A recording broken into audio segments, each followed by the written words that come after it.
Você já ouviu uivos na madrugada e achou que era só um cachorro? Já teve a sensação de estar sendo observado enquanto caminhava sozinho por uma estrada de terra no interior? E se eu te dissesse que em certas cidades de São Paulo, isso não é só paranoia, há registros, há testemunhas e há marcas que jamais cicatrizaram?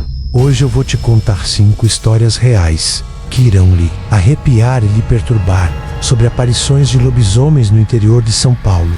Mas te aviso, depois desse vídeo talvez você nunca mais durma em paz em uma casa com quintal.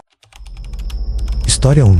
O uivo de Cabreúva. Tudo começou em 1994, numa madrugada abafada em Cabreúva, uma cidadezinha encravada entre montanhas e mata densa, onde o vento parece carregar segredos antigos. José Arlindo, um sitiante já velho, morava sozinho em uma casa de madeira cercada por eucaliptos. A propriedade era simples, mas isolada. Naquela noite, por volta das 2 horas da manhã, ele ouviu o que descreveu como um uivo, longo, rasgado, vindo de dentro da mata. No início pensou que fosse um lobo-guará, mas o som era diferente.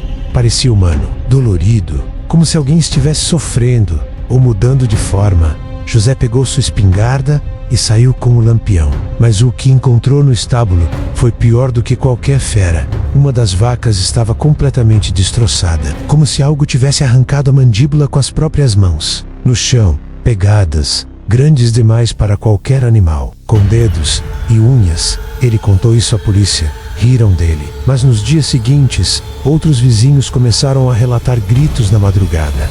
As galinhas desapareciam. Um cachorro foi encontrado pendurado na cerca. E então, no dia 7 de agosto, tudo culminou. O corpo de uma moça de 17 anos foi achado às margens do rio Tietê, com feridas dilacerantes e marcas de mordida. A autópsia nunca foi liberada. A imprensa local falou em ataque de animal. Mas, até hoje, se você visitar Cabreúva e conversar com os antigos, vai ouvir a mesma frase sussurrada com medo.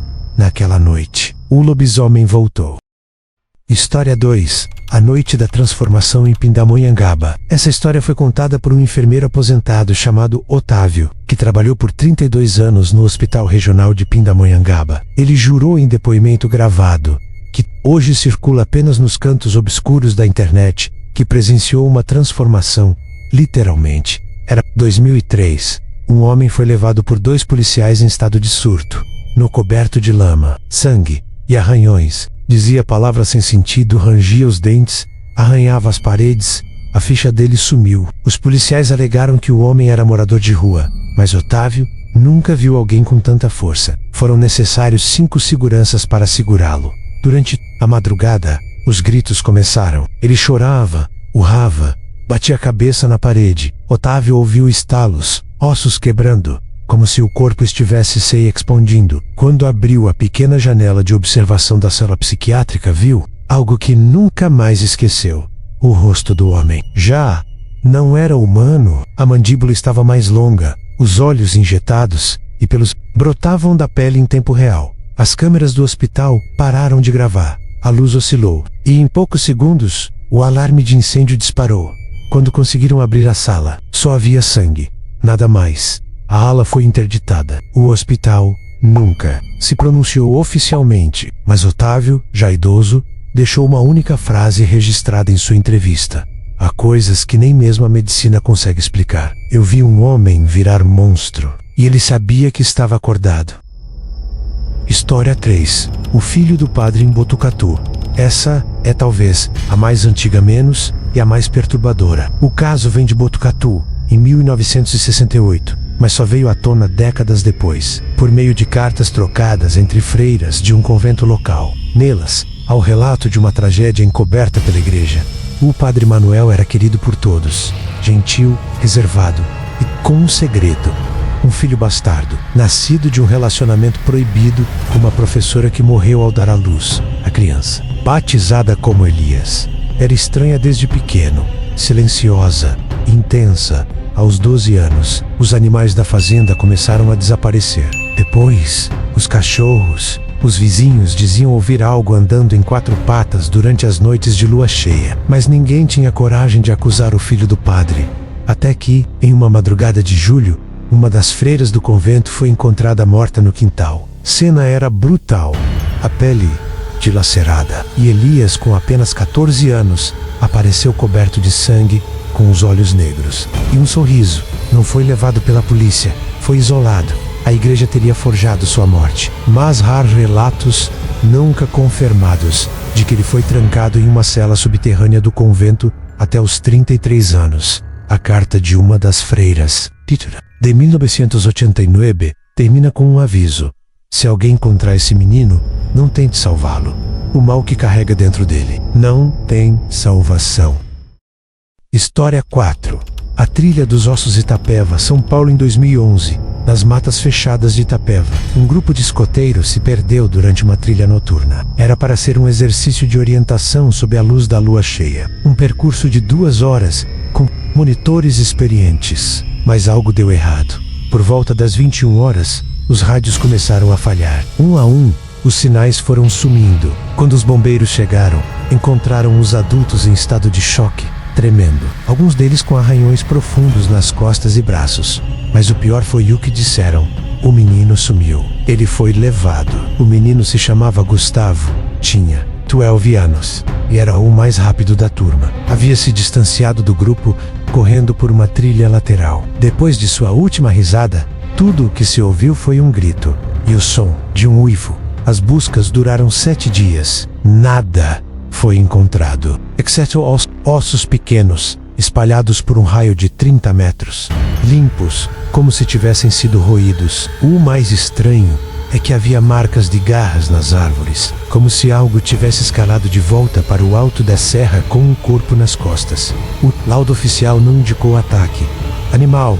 Alegaram exposição prolongada e ação de animais silvestres pós-morte. Mas um dos bombeiros, anos depois, confidenciou a um jornalista: aquilo que vimos não era bicho, era alguém ou alguma coisa esperando por eles. Hoje, o trajeto foi fechado permanentemente. A trilha ganhou um apelido entre os moradores: a Trilha dos Ossos. E dizem que, em noites muito silenciosas, ainda é possível ouvir alguém pedindo ajuda, mesmo que já não haja ninguém vivo ali para gritar. História 5. O Homem do Caminho de Terra, Montemor. São Paulo há uma estrada de terra, em Montemor, interior de São Paulo, que liga pequenas chácaras e sítios a uma região de mata. É usada por agricultores e pescadores. Mas existe uma regra, não escrita entre os moradores.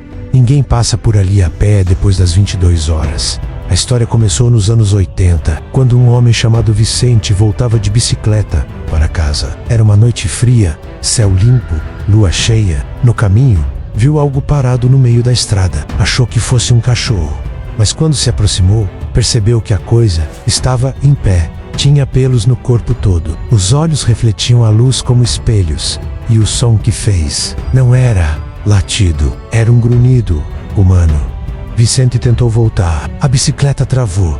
Ele caiu, bateu a cabeça. Quando acordou, estava todo arranhado, mas vivo. O detalhe que o assombrou para sempre: suas roupas estavam rasgadas, mas dobradas cuidadosamente. Ao lado dele, como se a criatura tivesse poupado sua vida. Outras pessoas começaram a relatar encontros parecidos. Um agricultor viu o homem-cão cavando um buraco no meio da estrada. Uma mulher jurou ter visto o vulto da criatura em sua janela, observando sua filha dormir. Mas todas essas histórias terminavam sempre da mesma forma: com silêncio, com medo. Com ninguém mais querendo falar, uma câmera de segurança instalada por curiosidade captou, em 2016, algo rastejando atrás de uma caminhonete, nas sombras. O vídeo foi apagado dias depois, e o proprietário do sítio se mudou repentinamente. Hoje, a estrada tá ali, deserta, silenciosa, e quem passa de carro jura que às vezes o farol cruza com 2 olhos brilhantes, parados, no meio da estrada,